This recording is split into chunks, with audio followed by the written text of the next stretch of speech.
All right, here we go. It's crazy. You watch the old opening credit sequence, like the old MGM one. I feel like it like takes you back in time. Rob Reiner. He's not one of the.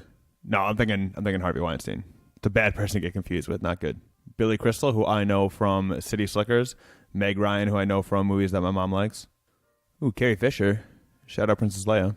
What is it about movies from the 80s and 90s that have these very, very long, extended title sequences at the beginning? Harry Just Met Sally. I guess the movie's over then. All right, I just watched When Harry Met Sally, the 1989 classic with Billy Crystal and Meg Ryan for the very first time. It's been out for, better part of almost 30 years.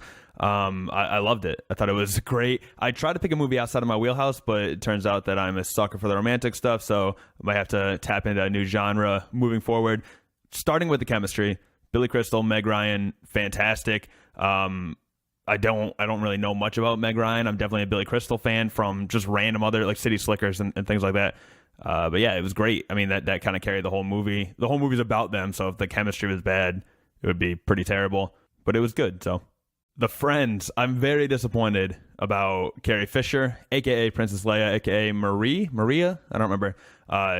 She was kind of flat. I get the friend character and it's kind of a cliche role or whatever, but I feel like that compared to the chemistry with the main characters, I feel like the friend character really, really let me down there.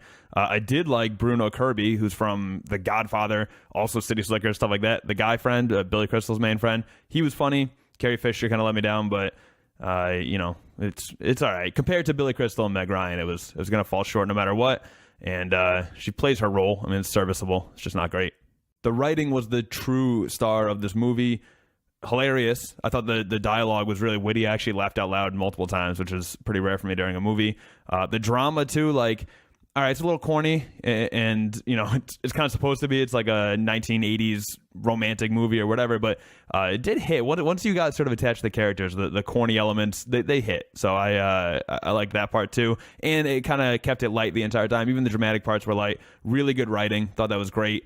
I don't know if I deserve. Is that a shout out to Rob Reiner or maybe someone else? But it was great, and then obviously well delivered by the stars. So finally, the big conclusion, sort of one of the more famous monologues or whatever you want to call it in romantic comedy history. The big New Year's speech. I thought it was great. So I've seen it before. That's one part. That and then the I'll have what she's having, that scene. I've seen both of those before. So I kind of had that context going in, but out of context, that speech is almost like a perfect example of a cliche kind of corny speech. The big moment where he professes his love, whatever. But in context, once you got attached to the characters and you're kind of rooting for them, it landed. I don't know what to tell you. I thought it was great. Like I said, I think I'm kind of a sucker for that kind of stuff anyway. But when it got to that part in the movie, I thought it was great.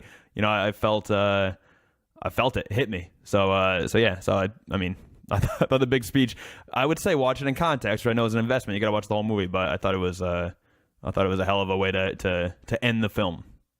So finally, the score, I loved it. Like I said, I tried to pick a movie sort of out of my wheelhouse. Struck out, I guess, because I thought it was really good. I think I was expecting more of the really, really cheesy sort of romantic comedies. Like I can't even think of an example right now, but How to Lose a Guy in 10 Days or something like that. But it was actually pretty good, well written. The stars were great. The chemistry was great.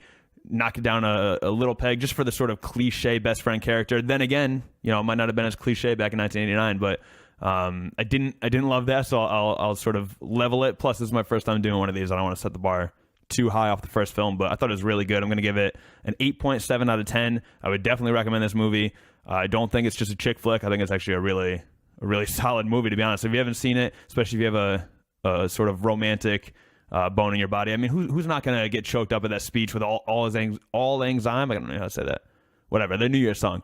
With that playing in the background, if you don't like that ending, then you don't have a heart.